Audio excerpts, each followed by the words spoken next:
Halo, selamat pagi, apa kabar? Senang banget ya hari ini Rio Oliver sama Marina Berlian ya kembali menyapa Anda di awal minggu ini. Kita akan ngobrol tentang seputar hal yang menarik. Siapa tahu ya ketika Anda butuh informasi, hari ini kita bisa kasih informasinya untuk Anda semua. Betul sekali, informasi seputar kesehatan khususnya untuk Anda yang mungkin akhir-akhir ini sudah masuk ke bulan yang baru di bulan Maret ini. Anda masih merasa kayak, aduh kok kayaknya telinga aku masih sakit banget ya. Aduh kok hidung aku masih sering-sering mampet ya. Aduh tenggorokanku kok masih sering-sering sakit ya. Kenapa ya? Hari ini adalah dokter yang kita undang, itu adalah dokter yang dulu merupakan idola saya, jurusannya maksudnya. Gitu. Soalnya kan memang banyak orang tuh yang punya masalah seperti telinga, hidung, tenggorokan. Dulu pun juga saya pernah punya mantan seorang dokter yang sama nih, kayak beliau ya. Gitu. Jurusannya, spesialisasinya. Jurusannya ya. Udah lalu sih. Tapi udah yang lalu-lalu lah ya. Ya udah kita bahas yang sekarang-sekarang aja deh. Bener. Kembali ke seperti yang tadi sempat saya singgung di awal pemirsa. Mungkin kalau kita yang sudah dewasa ya, kalau misalnya hidung mampet, telinga sakit, kita masih ngomong bisa bilang, aduh nggak enak nih, aduh sakit nih, kita bisa merasakan apa yang kita rasakan. Tapi kalau misalnya anak kecil atau bahkan bayi, gimana cara mereka untuk protes, kasih tahu kalau ada yang nggak bener nih dari saluran THT kita? Gini ya, biasanya bayi atau balita atau pada anak itu kalau dia sakit telinga, hidung, tenggorokan, yang bisa dia lakukan adalah nangis. Itu dia. Nah, hari ini kita akan bahas tentang penyakit telinga, hidung, dan tenggorokan pada bayi dan juga anak. Tapi kalau Anda mau telepon seputar penyakit yang sama, tapi buat Anda sendiri atau orang dewasa, ya nggak apa-apa, silakan aja ya. Anda boleh sharing aja di nomor telepon yang masih sama 0318202015. Dokter kita hari ini sama kayak penyanyi namanya ya, Rosa Valerina. Cuman bedanya yang hari ini nggak bisa nyanyi. Nggak bisa nyanyi, tapi bisanya ngobatin kita semua. Bener. Selamat pagi Dokter Rosa. Selamat pagi. Apa kabar? Baik, alhamdulillah. Cantik banget, pagi-pagi sudah on makeup. Ketemu di ruang makeup, akunya masih make upan, dokternya sudah bermake up. Itu dia. Dokter Rosa Valerina ini adalah merupakan spesialis THT KL. Itu apa ya artinya biar kita nggak salah sebut nih, Dok? THT KL itu adalah telinga, hidung, tenggorok, bedah, kepala, dan leher. Itu dia. Jadi lebih spesifik lagi ya. Oke. Tema kita adalah pahami THT atau masalah THT pada bayi dan juga anak. Anda boleh telepon 0318202015. Dokter Rosa mengawali perbincangan kita pagi hari ini. Bedanya apa sih THT sama kayak kita sama berlian nih orang dewasa ya, atau kayak produser orang dewasa, sama anak-anak atau balita, apa bedanya? Sebenarnya beda yang mendasar itu adalah yang pertama bentuk daripada anatomi telinga, hidung, tenggoroknya sendiri ya. Karena mulai dari lahir kemudian sampai usia dewasa pasti ada perbedaan. Sehingga kenapa kok gejala gangguan pada telinga karena batuk pilek itu seringnya pada bayi dan anak, daripada dewasa. Karena pada bayi dan anak bentuk saluran yang di belakang hidung yang ke telinga, ini dia masih lebih landai seperti itu ya, beda dengan dewasa. Jadi ada beberapa tentu saja penanganannya berbeda antara bayi, anak, dan dewasa. Oh, jadi karena di bagian saluran penghubung hidung sama telinga, kalau pada bayi atau anak-anak itu masih landai. Masih landai bentuknya. Terus akhirnya akibatnya apa, Dokter? Akibatnya kalau dia batuk pilek tidak disembuhkan dengan baik ya, kemudian salah posisinya saat minum susu, itu dia akan bisa ke telinga dan menyebabkan infeksi. Kalau bayi karena dia masih belum bisa bilang sakit ya, jadi dia rewel. Kemudian kalau dia udah bisa menunjuk dengan tangannya tuh dia akan memukul-mukul telinganya yang sakit. Nah ini kadang kurang dipahami oleh orang tua bahwa ternyata batuk pileknya inilah yang menyebabkan gangguan pada telinga. Beda kan kalau kita dewasa, aduh telingaku sakit. Gitu kan. Sama yang tadi kayak Berlian bilang ya, kalau anak-anak atau bayi atau balita kan dia nggak bisa ngomong ya Berlian ya. Dok, tapi gini nih dok, biasanya masalah yang paling sering terjadi nih gangguan THT pada bayi, anak atau balita. Itu masalah yang sering terjadi atau yang sering dialami apa dok? Yang seperti apa? Pada bayi, kemudian pada anak dan balita, yaitu tadi yang pertama yang seringnya terjadi infeksi pada telinga, tetapi tidak disadari oleh orang tua. Sehingga waktu datang ke kita dokter THT, ternyata sudah keluar cairan. Itu adalah tanda dari gendang telinganya sudah pecah. Seperti itu. Nah, gendang telinga pecah ya? Gendang telinga pecah karena infeksi. Ya? Kalau diperbaiki tidak bisa, tetapi kita harapkan dia bisa menutup kembali, tetapi memerlukan waktu 3-6 bulan. Asal tidak basah, asal tidak batuk pilek kembali, asal tidak dikorek-korek. Nah, seperti itu. Karena kan Kalau sekarang dewasa kan kayaknya nggak bisa nutup ya. kalau dewasa, kalau dia kecil sekali sebesar ujung jarum, dia masih bisa menutup. Asal tidak basah. Jadi nggak boleh kemasukan air saat berenang, kemudian saat mandi, dan tidak boleh dikorek-korek dengan cotton Aduh, bud, tuh seperti favoritnya itu. saya tuh. Nah, itu banyak yang kecanduan. Aduh, iya. Tapi ini dok, yang biasanya sering dialami, yang paling sering supaya mama papa ini bisa waspada. Yang paling sering itu yang mana? Untuk mama papa biasanya kami sarankan ketidaktahuannya dalam cara membersihkan telinga dan hidung. Jadi telinganya ada warna kuning-kuningnya nih. Nah, padahal minyak telinga itu dibutuhkan oleh bayi dan si anak, sehingga akhirnya dikorek dengan menggunakan cotton bud. Yes. Kalau dikorek dengan menggunakan cotton bud, minyaknya hilang, fungsinya hilang, dan kemudian saat anaknya bergerak sedikit, dia bisa melukai liang telinganya. Nah, akhirnya datang ke kita, dia sudah berdarah, luka, kena gendang telinga seperti Berarti itu. banyak pasien yang datang ke dokter itu rata-rata karena penyakit telinga ya, Karena kayak penyakit gendang telinga. telinga yang pecah, terus orang tua yang salah membersihkan telinga mereka. Padahal biasanya kalau gendang telinga pecah tuh orang dewasa yang terlalu sering dengerin earphone ya Iya, biasanya. kalau Dan ini earphone. anak-anak loh. Apa karena anak-anak dari kecil dikasih earphone atau gimana dokter? Jadi Kok sebenarnya bisa pecah? pengguna kalau untuk gendang telinga pecah itu disebabkan karena infeksi hidung. Tapi apabila karena penggunaan earphone itu menyebabkan sel rambut luar di rumah siput kita itu akan menurun fungsinya, sehingga pada orang dewasa biasanya suka menggunakan headset nih. Kalau datang ke kita, dokter saya nggak dengar. Dokter saya kalau diajak bicara sama kawan saya nggak bisa menangkap pembicaraan. Nah, biasanya keluarnya seperti itu. Kita periksakan hasil pendengarannya, ternyata frekuensi tingginya sudah turun semua. Jadi efek yang tidak bagus daripada headset. Nah, kalau pada anak-anak gendang telinga bisa pecah tuh karena Karena infeksi Infeksi daripada hidung. Karena dia batuk pilek yang tidak disembuhkan dengan baik. Atau misalnya sukanya gini, kalau pilek suka gini. Nah, itu nggak boleh. Gitu ya? Gitu ya. Kadang ada ingusnya nggak usah susah keluar, terus dia gini. Nah, itu nggak boleh. Kemudian buang ingus terlalu keras, itu juga nggak boleh.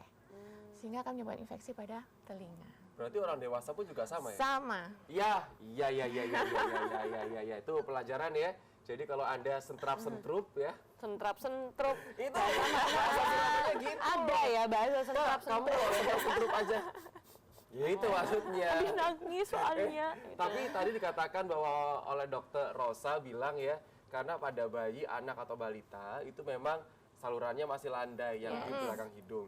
Memangnya salurannya tidak landai lagi atau sudah sempurna itu usia berapa dok? Di atas 4-5 tahun.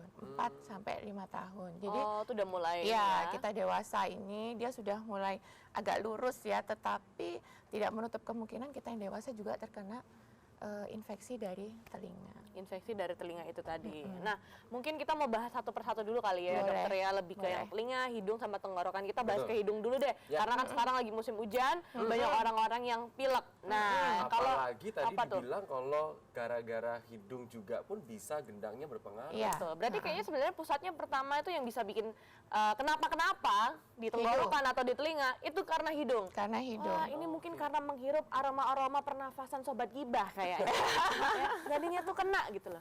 Program siang mbak. Dibawa ke Ya, ya, sini, ya, bisa ya, nggak ya, sih? Ini fokus ya gitu. Tapi kamu tanya apa? Berlian kan Nah, dibagi-bagi nih. Benar. Nah, kita ngomongin yang hidung dulu deh. Boleh. Biasanya Oke. kalau penyakit yang pada hidung untuk anak-anak selain pilek, itu ada yang lain lagi nggak sih? Yang mungkin moms and dad, pemirsa di rumah nggak tahu kalau sebenarnya itu bukan pilek, itu penyakit yang lain. Nah, biasanya ini pada new mom ya, jadi yang anak pertama. Kalau malam kok anak saya kayaknya nafasnya bunyi ya, bayi ini baru lahir. Kalau malam kok kayaknya lebih kering, ini kenapa nih? Jadi ada ketakutan tersendiri. Anak saya bernafas nggak ya? Nah, biasanya kan kami sarankan coba deh mam dilihat dulu air AC-nya ya. Temperatur daripada AC-nya tuh biasanya terlalu dingin sehingga menyebabkan jadi lebih kering. Sehingga hidung si bayi ini jadi lebih kering. Jadi biasanya temperaturnya kita usahakan di atas 24 derajat Celcius. seperti Oh, itu. kalau masih anak-anak, masih bayi harusnya di atas 24. Ya, karena Oh, dia kan oke. menstimulasi untuk beradaptasi dengan udara di sekelilingnya itu masih belum sebagus kita. Itu masih Jadi anak bayi yang di bawah masih 2 tahun bayi, ya? Ya, di bawah 1 tahun. Di bawah paling 1 tahun. tidak ya. Nah, kemudian kalau AC oke, sudah oke ya. Kemudian kita cek hidungnya. Biasanya ada kerak-keraknya atau kita sebut dengan upil itu ya, kotoran Iya, itu iya. ya. Nah, Kok sebut-sebut nama tengahnya Rio sih? Dokter nggak boleh kayak gitu ya. Enak kok memang, memang harus malu. Iya, iya, iya. Everyday aku pasti bersihkan. Iya, iya, iya, iya, iya, iya. dan kalau ada kerak ya, kita sebutnya kerak gitu ya. Di situ ada kotoran di hidung. Jangan gatel pengen ngambil pakai cotton bud. Oh, saya pakai takutnya pinset, dokter. Aduh, jangan pakai pinset. Beneran deh. Soalnya takutnya Udah kalau pakai mengeras kan? cotton bud kan malah masuk. Kalau pakai pinset saya paham ya mungkin. Iya, karena kan Maksudnya- anak kecil kan mau diambilin susah kan. Wah, kayak tangan kita terlalu besar. Nah, Akhirnya jujur ini beneran saya praktekkan pakai pinset. Padahal di sini banyak pembuluh darah. Tolong KPAI ya. Jadi memang Berlian ini lagi punya ponakan di rumah. Jadi saya buat Dan praktek. ponakannya Berlian ini ingat garis bawahi pakai pinset. Mungkin pihak KPAI boleh mendata Berlian, monggo silakan. Saya senang No hati pinset. No ngasih pinset. alamatnya. Jadi lebih baik itu dengan pembasahan menggunakan larutan NaCl, ada dijual bebas yang khusus Oke. untuk bayi. Tinggal didropkan satu tetes hidung kanan, satu tetes hidung kiri, jangan takut tersedak. Nanti Jangan pada- takut apa ya? Jangan takut masuk terhirup? ke dalam karena itu kan masih bayi juga ya, kadang new mom masih takut ya. Itu nanti dia akan keluar sendiri pada saat dia mandi, pada saat dia menangis, sehingga yang kita bersihkan tuh bagian luarnya saja seperti itu. Gitu. Jadi kalau misalnya pemirsa nih yang baru saja punya baby ya sebulan 2 bulan itu kayak presenter SBO kita nih Aulia yang baru aja Lahiran. melahirkan ya, selamat. Dan kalau misalnya Anda juga lagi ngurusin si kecil pagi ini nggak bisa tidur gitu ya, coba lihat ya hidungnya mampet Baik, nggak atau apa baik. nih. Tapi kalau mampet pada bayi bisa kerasa nggak sih? Kalau mampet pada bayi bisa kita rasakan dengan tangan kita, atau kita kalau mau menentukan ini ada hembusannya atau tidak bisa menggunakan seutas benang ya, kita taruh di depannya. Nanti akan tampak itu ada hembusan nafas atau tidak. Oh, untuk Kalau dokternya kerak ya. tidak ada, AC sudah oke ya. Kemudian kok dia masih tidak bisa, kayaknya nafasnya nggak plong, nah itu perlu dibawa ke dokter. Oh, baik. Kita cek. Jadi kalau untuk yang masalah hidung ya biasanya itu nafasnya bunyi ya karena temperaturnya terlalu dingin. Yang kedua karena kerak-kerak yang biasanya itu menempel dan bersihkannya salah. Jadi pakai larutan NaCl. RTSL. Itu ada di apotek ya, Iya, Dok untuk ya. khusus Itu baby. ditetesin yang khusus baby ya. Ditetesin satu tetes untuk hidung kiri, satu tetes hidung kanan. Jangan khawatir tersedak nanti itu keluarnya nggak saat itu. Tapi keluarnya pas saat lagi nangis, pas lagi mandi, atau pas saat lagi kegiatan. Jadi, mam ketika tetesin jangan ditungguin. Soalnya nggak bakalan keluar ya. Nanti Ya, keluarnya. lama, nggak masak gitu. akhirnya, nggak mandi. Tapi itu buat yang bayi ya. Kalau balita anak-anak yang belum SD gitu gimana? Dokter? Balita anak-anak sama juga ada larutannya khusus kita sesuaikan dengan usianya. Untuk orang dewasa pun ada. Jadi nggak perlu lagi pakai itu. Oh, Pakai jangan pinset- pakai enggak pakai pinset kelingking sendiri. Pakai kelingkingmu nggak boleh, nanti Iya, iya. takutnya keluar darahnya kan. Bener Seperti itu. Baik, Oh, baik, jadi baik. ada ya larutannya, Ada, kita ke apotek ada, aja ya. ada. Yang untuk bayi ya dok ya? Bayi ada. Bayi anak-anak ada, Balita, dewasa pun dewasa ada, ada. Rio. Beda-beda ya? Beda. Nah, jadi beda-beda. Anda harus beli yang untuk bayi sendiri, anak sendiri, dewasa sendiri. Dokter, terus kemudian nih, selain nafasnya yang bunyi ngik-ngik gitu misalkan ya, terus kerak yang di hidung, apalagi penyakit yang biasanya kerap kali diderita sama anak-anak, Bayi. balita atau bayi? Apa? Yang hidung ya? Yang kalau yang hidung saya rasa kerak, kemudian bunyi itu disertai juga kalau dia ada pilek. Nah, kadang kan bingung ini pilek atau enggak sih? Ternyata dia buntu, tetapi dia ada cairannya. Seperti kita orang pilek, tapi kadang dia warnanya putih bening, kemudian lama-lama dia menjadi kuning. Nah, kalau seperti itu mau tidak mau harus dibawa ke dokter untuk kita pemberian obat-obatan.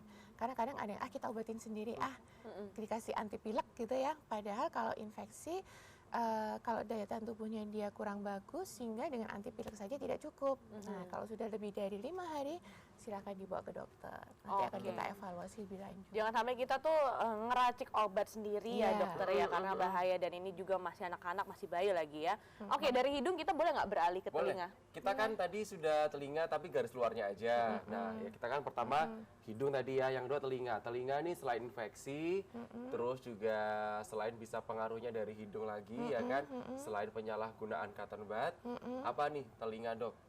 Kalau pada bayi, terutama 1 sampai 3 bulan, itu kan kalau dimandikan, ini kebetulan saya bawa nih. Ada miniatur ya? Nah, Wow. ini anak saya.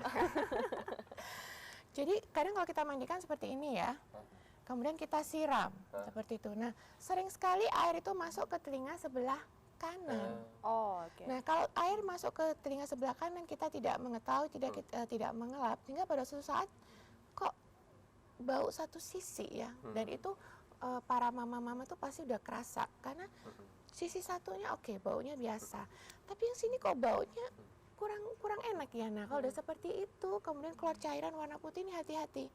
Ini bisa karena infeksi kemasukan air mandi tadi. Atau pada saat dia minum susu, kemudian dia gumoh ya. Gumoh tahu ya? Tahu. Kemudian mengalir mengalir ke telinga, kita lupa bersihkan yang di telinga. Yang kita bersihkan, kita bingung sama yang di dekat mulut. Padahal telinganya kena. Nah, sehingga menimbulkan bau yang tidak sedap. Jadi bau yang tidak sedap ini jangan dianggap sepele, bahwa ini bisa menyebabkan tanda infeksi. Anaknya rewel, nah ini perlu kita lakukan pemeriksaan dan pengobatan. Berarti perlu nggak dokter pakai kayak penutup telinga yang kalau kita kayak mau renang tuh loh? Iya, atau kayak pas kita lagi mau take off pesawat kan, biasanya ada penutup telinga yang kecil gitu buat anak-anak, perlu sampai segitu kan? Jadi setiap mau mandi itu ditutup. Kalau pada anak, saya rasa kalau dia memandikannya dengan baik, kemudian setelah selesai dikeringkan dengan handuk yang lembut, itu tidak perlu seperti itu. Kecuali kalau misalnya dia di awal sudah ada infeksi telinga, kemudian untuk yang berikutnya itu diperlukan. Cuman kita benar-benar cari yang lembut ya, untuk dimasukkan ke telinga bayi terutama. Oh gitu, atau mungkin cara memandikannya tuh agak Ya, miring gini ya, jadi bukan yang agak tidur ya. Seperti itu. Betul. Sama kalau waktu dia minum susu pun dia juga harus agak tegak supaya susunya tidak mudah mengalir ke telinga. Nggak tersedak. Selain tidak tersedak, tidak masuk ke saluran telinga. Berbicara masalah memandikan ya, itu adalah merupakan hal yang terkadang itu sering dilewatkan sama para mama atau juga papa. Bener nih kata dokter Rosa bilang, kadang telinga sebelah kanannya atau yang satu sisinya, ya tergantung sih arah membawanya yang sebelah mana.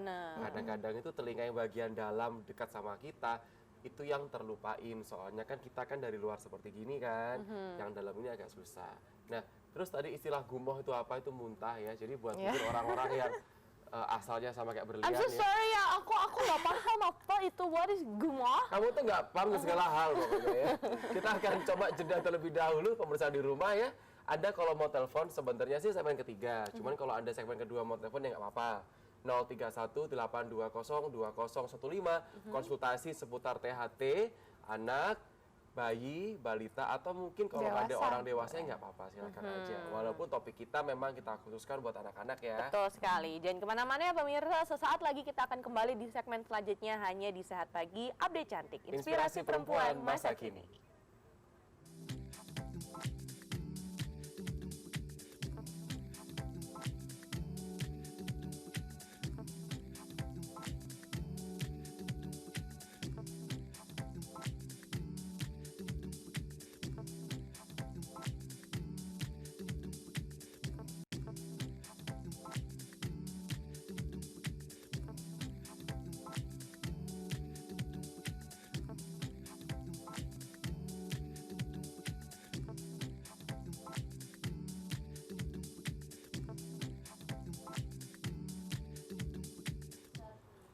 Lasernya bagus, Dok. Ih, kita rasan-rasan ya jadinya ya. Ini nanti tak Klinik yang rekomendasikan. bahasa Inggrisnya keajaiban itu loh, Dok.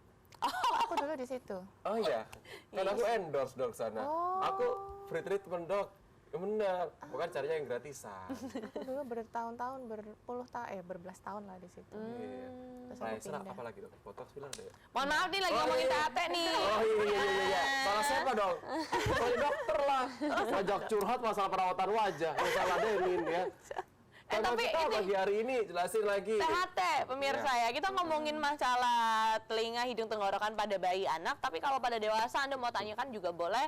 Anda boleh telepon, gratis kok. 031-820-2015. Yang penting pulsanya masih ada ya. 031-820-2015. Tadi sempat nyinggung-nyinggung laser. Iya, terima kasih buat Mbak Siska sampai Dianto yang tadi telepon.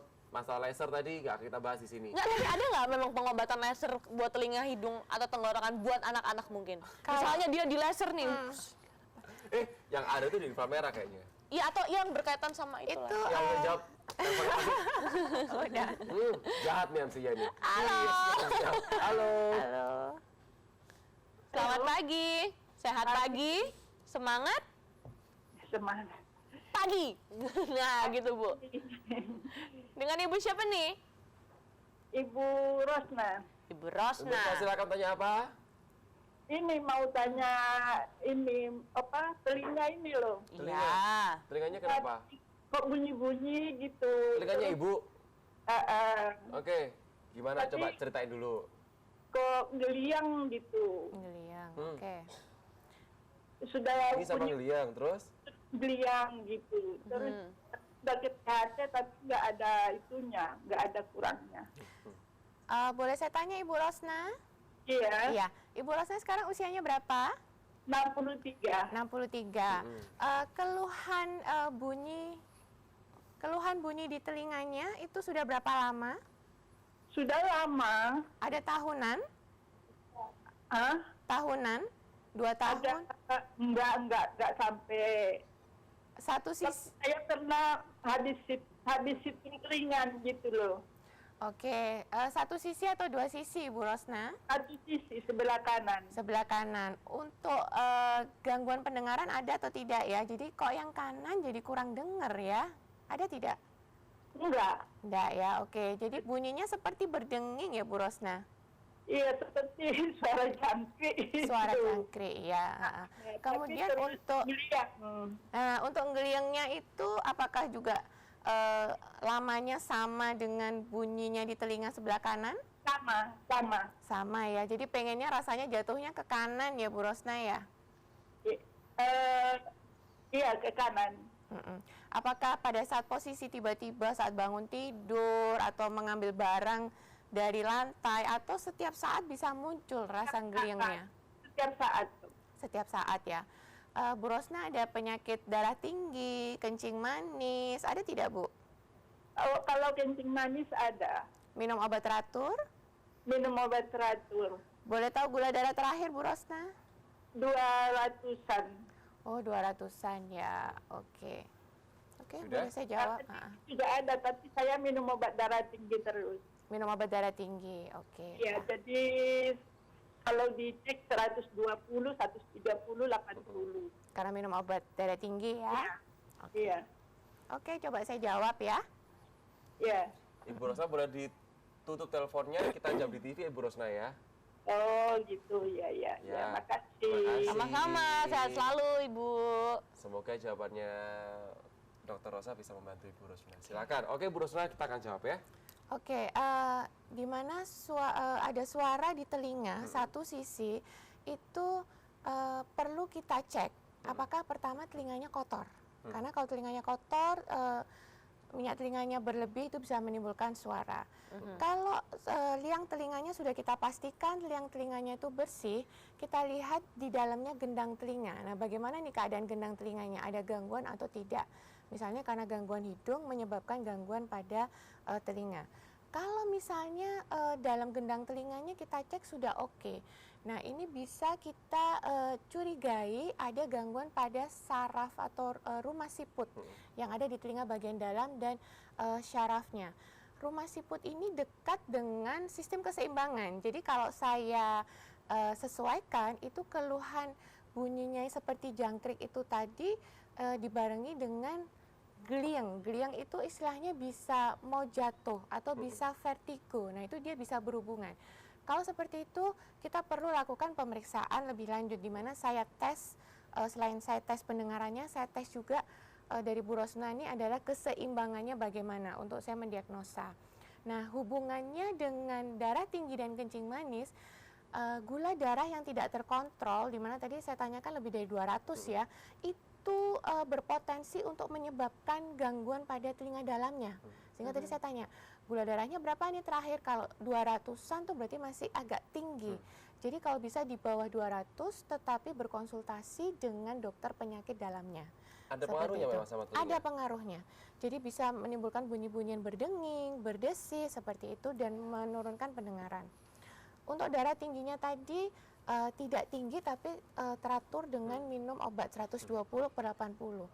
Nah, kita perlu ketahui juga bahwa obat-obatan darah tinggi dan kencing manis, jadi dari kencing manisnya sendiri juga bisa, obat-obatannya sendiri itu juga bisa menyebabkan keluhan pada telinga. Nah, itu perlu kita evaluasi. Kalau karena obat-obatan yang menyebabkan keluhan pada telinga, obat-obatannya ini tidak kita stop karena darah tinggi dan kencing manisnya inilah yang lebih mengancam ya, maksudnya lebih berbahaya. Sedangkan telinganya ini kita pastikan dia tidak membahayakan bunyi-bunyian itu tadi. Jadi itu. Ibu Rosna gini, bunyi-bunyian yang Ibu alami itu tidak berbahaya yang pertama. Nah, tapi bukan berarti Ibu nggak bisa ngilangin. Gimana cara ngilanginnya?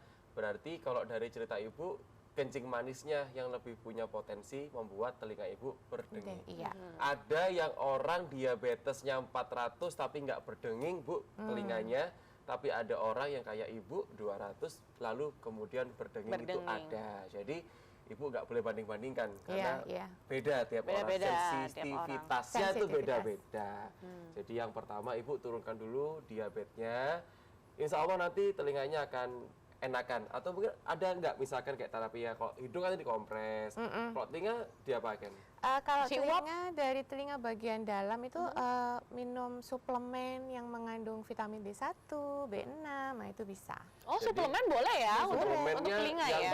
B1 sama B6 ya, Ibu Rosna itu ya. Itu bagus untuk saraf telinga. Saraf telinga. Oke. B1 dan B6. Nah, ini masih ngomongin soal telinga juga, saya jadi penasaran, ada nggak terapi uap atau terapi apa buat telinga gitu? Mungkin supaya dengar ear candle ya? Dia pernah, bagus nggak sih? Aku pernah loh, dan aku jangan bilang itu nggak bagus. Nggak bagus. Oh, nggak bagus, aku belum pernah soalnya. Soalnya ibunya bayangin, habis dibuka, kayaknya puas gitu. Semua kotoran nempel situ ya? Nggak disarankan ya? Iya, tidak kami sarankan karena uap panasnya ya, sehingga nanti takut melukai liang telinga kita tuh tipis banget kulitnya, lebih tipis daripada kulit di sini, bayangkan. Jadi kalau saya bersihkan telinga, ini permisi ya, saya biasanya tuh tekanannya segini. Bisa dibayangkan. Ya ampun, saya segini dokter. Nggak boleh. Apalagi kalau pakai yang besi. Kalau di rumah tuh katanya saya nggak pakai tangannya cotton tuh bud. ngawang gitu loh. Harus benar-benar pelan. Padahal saya pakai cotton bud tuh kayak ngek. Nggak boleh tuh. Gatel ya dokter. Nah, gatal itu banyak penyebabnya karena minyak telinga yang terlalu sering dikorek. Yang kedua, apakah dia kemasukan air. Nah, jadi gatalnya bisa bermacam-macam nih. Nah, tapi yang terus macam-macam nih. Semoga kita angkat yang hari ini nggak keputus ya. Halo, selamat pagi. Halo. Pagi. Assalamualaikum. Waalaikumsalam Bapak. Salam. Mau tanya ini dari Pak Suwardi Porong. Pak Suwar. Pak Suwardi ya? Suwardi Pak Porong. Suwardi di Porong, monggo Pak. Kan. Ini penyakit THT ini. Sudah hampir 30 tahun. Hampir 30 tahun masih bujangan. Sekarang sudah keluarga. Awalnya sakit tenggorokan, lalu ke telinga, ke hidung. Dulu sudah saya periksakan ke THT, tapi tetap saja tidak ada reaksinya. 30 Ini tahun, hidung ini sering buntu giliran, Pak. Iya, sering, tapi sering buntu giliran. Mengganggu Kalau ya Pak ya? pusing, apa? Mengganggu ya buntunya ya? Iya. Oke. Bersinta maaf, saya ini apa itu kori ini loh. Bapak bersihin sama? Klorin. Kori, kiroah. Oh, kiroah, bapaknya seorang kiroah. Oh, iya. Jadi mengganggu ya. Baik. Kalau tanya dulu nanti. telinga itu kalau buat ngelek itu nelan, terasa tertarik gitu, krek gitu. Oke. Baik. Saya boleh itu tanya saja. Bapak? Iya. Iya. Bapak usianya berapa? Dulu sebelum terkena itu masih bujangan hampir 30. 25 tahun, sekarang 49. 49. Bapak riwayat merokok? Enggak. Enggak ya? Enggak. Kemudian ada riwayat sakit mah? Jadi perutnya sebah, mulutnya pahit, makan tidak teratur. Iya, iya itu. Ada ya Pak ya? Ada. Ada, oke. Kemudian kalau hidungnya ini baru-baru saja ya Pak ya keluhannya ya? Sudah lama ya, Dek. Oh sudah lama juga, tapi belum Iya. pernah dilakukan tata laksana gitu ya? Sudah dulu di RS, apa itu namanya, di Surabaya itu. Di Sering Surabaya. ke THT saya. Bapak ada alergi debu, dingin? Ada Pak? Insya Allah ada itu. Ada juga ya? Iya. Oke. Ya. Oke Bapak Suwardi, kita akan jawab di layar kaca. Bapak boleh tutup teleponnya ya. Ya, makasih. Sama-sama Pak, sehat selalu ya. Dok, soalnya kasihan dok, kan seorang kori dok, gitu. Gimana nih? Jadi kalau kori itu kan, jadi kenapa tadi saya tanyakan riwayat sakit lambung? Karena Iya. asam lambung yang berlebihan, jadi keluhannya tuh sering bersendawa, perutnya sebah, mulutnya rasa pahit.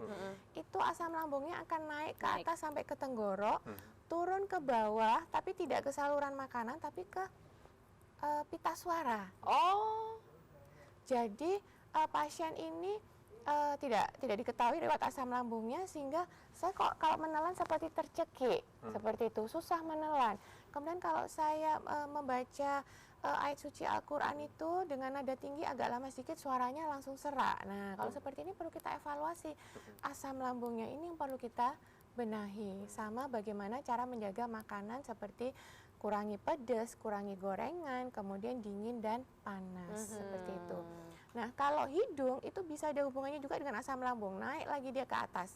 Itu ke hidung, sehingga hidungnya bisa bergantian buntunya sisi kanan dan kiri. Hidungnya kita benahi dengan obat-obatan, tetapi source of problemnya, sumber utamanya asam lambungnya itu perlu dibenahi. Jadi tidurnya jangan terlalu malam, kemudian makan minumnya yang baik, dan jangan stres, bisa nggak ya?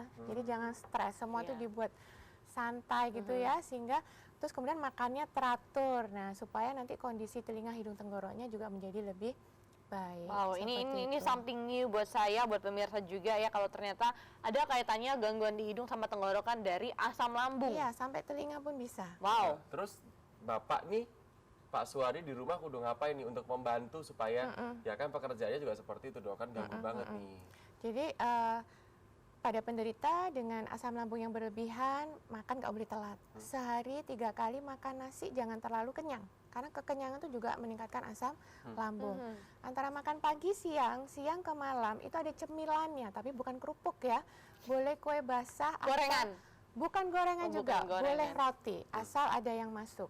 Kemudian kopi dikurangin ya, teh jangan Kita boleh terlalu tahan banyak. sebentar, nanti Pak Suwardi aku akan ulangi lagi kok jawabannya ya. Soalnya ada yang masuk takutnya terputus. Oke, Halo, boleh. selamat pagi. Selamat pagi. Selamat pagi Bu. Dengan Ibu siapa nih? Dan Ibu Putri. Ibu Indri, Silakan Ibu silakan. Indri. Ini ya, cucu saya itu 2. Cucunya 2. Selamat pagi, Dok. Selamat pagi. Cucu saya itu 2. Yang satu umur 3 tahun. Yang Ya. umur 10. Oh. Terus 8 tahun yang satu. Dua-dua itu nggak bisa gemuk, Dok. Karena sebelah tenggorokannya itu ada yang kecil-kecil gitu loh. Dibawa ke puskesmas katanya nggak apa-apa, tapi nggak, makanya ya mau kok nggak bisa gemuk. Terus kalau titik itu dua-duanya ngorok tuh. Ngorok ya, oke. Ya, solusinya gimana? Boleh saya tanya Ibu Indri, Ya, kalau waktu ngorok itu dipindah posisi miring kanan atau miring kiri, apa masih ngorok ya? masih ngorok mirip ya, masih melumah gini terungkap ya, masih ngorok tuh. Masih ngorok ya, oke. Kemudian kalau yang umur 8 tahun tadi ya, prestasinya bagaimana di sekolah? Apakah ada keluhan untuk prestasi? Susah belajar mungkin. Nggak ada. Anaknya pinter. Anaknya pinter. Dua-duanya itu cerdas, cuma ya gitu nggak bisa gemuk. Timbangnya itu yang kecil itu masih 9 kilo. 3 tahun, umur 3 tahun yang kecil. Ya, ya, ya. Orang tuanya, postur dari orang tuanya apa kecil juga atau bagaimana Bu Indri? tuanya memang gede, nggak bisa gemuk orang tuanya. Katanya ya maksudnya solusinya Pak gitu. Ya, Dokter, oke. apa udah cukup jelas informasinya Cukup dari jelas. Ibu? Baik. Ibu Ya, Indri, Ibu ini. ada lagi? Terima kasih. Ya, terima kasih. Terima kasih Bu Sama-sama, Indri. Bu Sama. Indri. Oke, yang untuk Ibu Indri kita tahan sebentar ya. Nah, untuk Pak Sumadi tadi, solusinya apa nih? Boleh doain lagi? Berarti untuk asam lambungnya tadi yang makannya teratur, Ya, kemudian ada diselingi jedanya dengan snack itu jam 9. ya itu cemilan jam ya. 3 sore. Boleh. Kemudian makan malam terakhir diusahakan jam 7 malam. 2 jam setelah makan malam baru boleh berbaring. Bantalnya agak tinggi. Supaya kan kalau malam itu kadang kita pagi aduh mulut nih pahit banget ya. Itu karena dia asam lambung yang naik ke atas seperti itu. Kemudian kurangi panas, gorengan itu aja sih. Oh, Ya, oke. menjaga. Memang kudu dari asam lambungnya Bapak, coba ditelaten dulu Pak, tunggu ya 2 minggu lah kira-kira, pasti agak veteran kan. Iya, Memang itu sih merubah Pak pola. jalannya. Jadi Bapak mungkin bolak-balik ke THT tapi nggak ngerubah Pola makannya makannya. tadi karena ada asam lambungnya juga. Semoga Yes. bantu ya Pak. Oke, yang Ibu Indri tadi cucunya 2, 3 tahun sama 8 tahun. Katanya tenggorokannya ada masalah. Kalau tidur tuh ngorok, pindah posisi tetap aja ngorok, tapi orang Berat tuanya badannya. juga Berat badannya nggak normal. naik-naik Iya. ya. Biasanya pada kasus-kasus dengan amandel yang besar, kemudian pembesaran adenoid yang di belakang hidung, di mana anaknya ditandai dengan ngorok, itu anaknya susah naik berat badannya. Nah, memang itu ya. ya, ada memang kasus seperti itu. Tapi kalau kita lihat amandelnya oke, adenoidnya oke, hidungnya oke, tapi ternyata orang tuanya memang posturnya kecil. Nah, ini berarti dia ada Genetik. genetik seperti itu. Kalau seperti ini Bu Indri, anak itu seharusnya iya ngorok, tapi kalau dia dibalikan ke kanan atau ke kiri ngoroknya akan hilang karena dia tidak ada buntu hidung. Jadi hanya karena posisi lidah saja. Tapi kalau dia masih ngorok all the time gitu ya, nah itu perlu diperiksakan. Jadi kami perlu melihat secara langsung seberapa besar sih amandelnya gitu kan, karena dibilang tadi katanya nggak apa-apa. Seperti itu. Untuk kita penata laksanaannya bagaimana? Apakah bisa dengan obat-obatan ataukah perlu operasi seperti itu? Oh, kalau misalnya dengan obat-obatan tuh kondisinya kayak gimana? Kondisi yang amandelnya tidak terlalu besar, kemudian adenoidnya tidak terlalu besar, itu pasti bisa dengan obat semprot. Dan itu dilihatnya seperti dengan itu. cara Kalau Dilihat anak-anak yang kooperatif bisa dengan endoskopi, tapi kalau tidak kooperatif dengan foto. Oke, Ibu, Gitu. ini mumpung anaknya juga masih muda, ya masih bisa lah kalau misalnya untuk penanganan dini, jadi alangkah lebih baik Ibu bawa ke rumah sakit terdekat untuk Iya. melakukan Tes itu endoskopi, tes juga dilihat amandelnya seperti apa adenoidnya ya, sehingga tahu nih penanganannya yang tepat apa. Jadi jangan Betul. sampai ini dibiarkan terus-menerus. Iya. Kalau misalnya dibiarkan Kalau parahnya dibiarkan gimana? terus-menerus dia ngorok tidak bisa bernafas, itu akan menyebabkan asupan oksigennya masuk akan berkurang, sehingga anak kalau di sekolah mudah mengantuk, prestasinya turun, nafsu makannya berkurang, seperti itu. Baik, soalnya kalau misalkan dipindah posisi miring kiri atau kanan ngoroknya berkurang, itu wajarnya kayak gitu. Ya, Tapi karena kalau posisi misalkan dipindah kiri kanan tengkurap melumah celentang masih Masih ngorok, berarti takutnya amandelnya Bu, walaupun katanya nggak apa-apa, tapi kan diperiksa lagi ke THT. Iya. Benar. Soalnya kan masih ke puskesmas nih waktu itu kan, Bu coba ke THT ya biar dilihat ya. Kita mau ke mitos atau fakta, ini sudah ada di handphone kita ya. Yang pertama, ini dokter nanti tinggal bilang itu mitos atau fakta, terus kasih penjelasannya dok ya. Mitos atau fakta, tidak disarankan menyusui sambil tidur. Fakta. Karena Posisi saluran ke telinga yang masih landai pada bayi, sehingga kalau kita posisinya landai begini akan mudah masuk susunya ke dalam telinga menyebabkan infeksi. Terus yang benar. Jadi agak naik masih sedikit bantalan lah seperti paling ini, nggak lah ya. di sini. Nah, seperti ini posisinya, gitu ya, Oke. supaya nggak mudah terjadi infeksi telinga. Oh, baik. Sebelum kita ke pertanyaan yang kedua, kita mau angkat telepon dulu ya. Banyak ternyata yang mau ngobrol sama Dokter Rosa di sini. Halo, selamat pagi. Sehat pagi? Pagi dokter, pagi Pagi. Mbak sama Masnya. Pagi Ibu yang cantik. Iya. Selamat sekali, hari ini namanya siapa, Bu? Saya Ibu Sen. Ibu Sen. Monggo, Silakan. mau tanya apa, Bu Sen? Saya mau tanya, kalau asam lambung tinggi itu bahaya enggak ya? Asam lambung dini, Tinggi. tinggi. Tinggi. Oke. Ada lagi Bu? Iya. Ini buat ibu Sering sendiri. pahit mulut saya. Sering pahit Oh ya. iya iya. Kemudian Heeh. Ya udah kalau malam aja pahitnya tuh malam, kalau pagi siang sih nggak ada masalah. Kalau malam tuh pahit sama perih. Mulutnya ya Bu ya yang perih atau Iya. perut Mulutnya yang pahit, kalau perutnya tuh agak perih. agak perih ya. Oke. Ada lagi? Udah. Iya. Baik, Sudah, Ibu Sen, ya. sudah. Terima kasih. Itu aja. Iya, sama-sama. Makasih, Bu yang Sen. cantik. Monggo dokter dijawab. Jadi seperti tadi saya jelaskan kepada Pak Edi juga Pak Pak Swadi ya, bahwa asam lambung yang berlebihan itu berbahaya.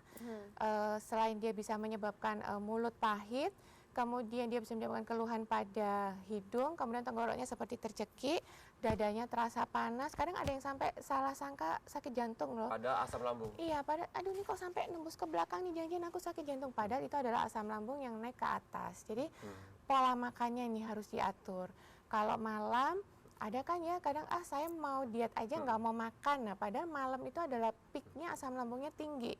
Sehingga sebelum tidur memang harus diusahakan makan. Oh, gitu ya. Sehingga pada saat malam itu asam lambungnya tinggi tapi ada yang dicerna sama dia. Sehingga pada saat pagi mulutnya tidak begitu pahit, memang kan rasanya kering ya. Nah, kita bisa langsung kumur-kumur atau kita gosok gigi.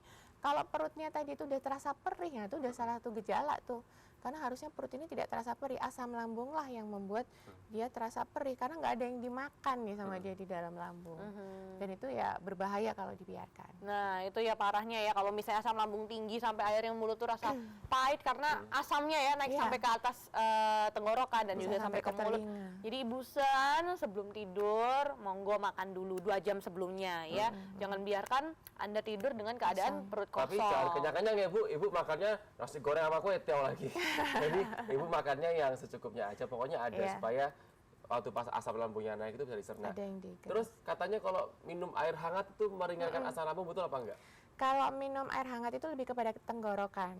Jadi kalau ke asam lambung dia tidak melukai lambung kita, begitu ya. Karena kalau panas-panas kita minum, nah itu dia juga bisa akan buat trauma pada lambung. Baik, jadi perutnya perih dan pahit itu karena waktu pas malam itu nggak ada yang dicerna, Bu. Ini untuk yang kondisi ada asam lambung ya, makannya malam ya. Kalau saya lagi diet memang pantangan makan malam ya. Halo, selamat pagi. Selamat pagi. Pagi Bapak Benteng. Saya mau tanya sama Boleh. dokter nih. Silakan. Ini lansoprazol ini 30 mg ini pakai berapa biji kalau rutin tiap hari pakai berapa? Keluhannya Bapak apa saat ini, Pak? Lambungnya saya ini kayak batuk ya sampai dokter akhirnya cuma kasih penghilang gatal sama asam lambung. Pola makannya sudah dirubah, Bapak? Apa ya? Pola makan jadi lebih teratur. Makannya saya satu hari 5-6 kali. 5-6 kali. Kopi sudah tidak konsumsi, Pak? Apa ya? Kopi? Kopi terkadang-kadang, jarang. Jarang ya. Merokok tidak? Tidak, enggak. Kemudian tidurnya cukup? Tidurnya tiap 1 jam kencing saya mesti. Oh, setiap 1 jam kencing. Sudah diperiksakan, Pak, untuk yang tiap jamnya kencing itu? Sudah. Enggak pernah itu. Oh, Saya iya? ada prostat sama hernia. Oh, memang ada ya, Pak ya? Iya. Oh, ya. Bapak usia berapa, Pak? 65. 65. Oke. Sudah? Cukup. Siap. Ya, terima kasih. Coba saya Salam Bapak Benteng di warung. Jadi lansoprazol itu memang nama generik ya. Apa itu? Lansoprazol itu adalah obat untuk yang asam lambungnya berlebihan. Jadi lansoprazol itu punya kerja, terutama saya mintakan minumnya malam hari sebelum tidur karena dia bekerjanya itu beda dengan obat mah yang diminum sebelum makan. Dia kerjanya itu adalah mengatakan kepada otak pada saat malam hari, halo otak, tolong jangan banyak-banyak asam lambungnya ya, biar besok pagi tidak terlalu berlebihan. Biasanya tadi keluhannya Bapak Benteng ya, itu adalah batuk. Nah, batuk ini juga harus kita bedakan, ini batuk infeksi atau bukan infeksi. Kalau batuk bukan infeksi dan bukan alergi, itu bisa disebabkan karena asam lambung yang naik ke atas. Jadi pengobatannya dengan lansoprazol yang 30 mg itu. Biasanya kami pengobatannya itu 2 minggu dulu setiap malam. Sehari cukup sekali. Kemudian setelah itu kita evaluasi bagaimana keluhannya. Apakah perlu kita tambah sampai 1 bulan. Nah itu perlu dikonsultasikan. Jadi jangan kita minum terus-menerus sampai berbulan-bulan Itu tanpa nggak boleh konsultasi. terus-menerus ya? Tidak boleh. Nah, maka tadi saya tanya pola makannya bagaimana. Nah, Bapak tadi ada keluhan setiap 1 jam bangun, setiap 1 jam bangun itu menyebabkan istirahatnya berkurang. Istirahat berkurang, dia alert, ya, dia habis ngantuk, dia alert karena dia mau buang air kecil, sehingga asam lambungnya akan naik lagi. Nah, tadi makanya saya tanyakan, apakah untuk prostatnya ini sudah dibawa ke dokter? Jadi supaya malam itu tidak selalu terbangun, istirahatnya cukup, asam lambungnya membaik. Begitu. Gitu. Jadi pastikan Pak Bendeng sudah bawa ke dokter ya Pak Iya, ya. untuk Tapi untuk prostatnya. yang obat tadi itu tepat, benar, Iya, dikonsumsinya betul. malam hari sebelum tidur, tapi durasinya itu 2 minggu biasanya, atau ditambah 1 bulan. Iya. Tapi nggak boleh Terus selamanya atau menerus, terus iya. menerusan. Kalau untuk yang masalah 1 jamnya itu juga bisa memicu tadi ya, asam lambungnya naik. Soalnya kan Karena dia bangun habis terus. enak terus bangun lagi. Mungkin prostat sama hernenya akan diterapi lagi Iya. Pak Benteng. Semoga cepat sehat Pak Benteng ya. Yang kedua, silahkan. Mitos atau fakta otitis media bisa memicu gendang telinga pecah? Fakta. Otitis media itu apa ya? Otitis media itu adalah media itu tengah. Otitis itu radang telinga. Jadi radang telinga tengah setelah gendang telinga. Jadi dia ada nanah di situ karena tadi batuk pilek tidak disembuhkan dengan baik atau susu yang masuk ke situ. Gendang telinga kita tuh tipisnya seperti balon itu ya. Ya, jadi kalau nanahnya nggak bisa keluar, lama-lama akan ditembus. Jadi pecah. Awalnya nyeri sekali, tiba-tiba setelah keluar airnya nyerinya hilang. Gejalanya biasanya seperti itu. Nah, itu menandakan gendang telinganya sudah pecah. Seperti itu. Oke. Yang ketiga, sakit telinga lebih sering dialami oleh anak-anak.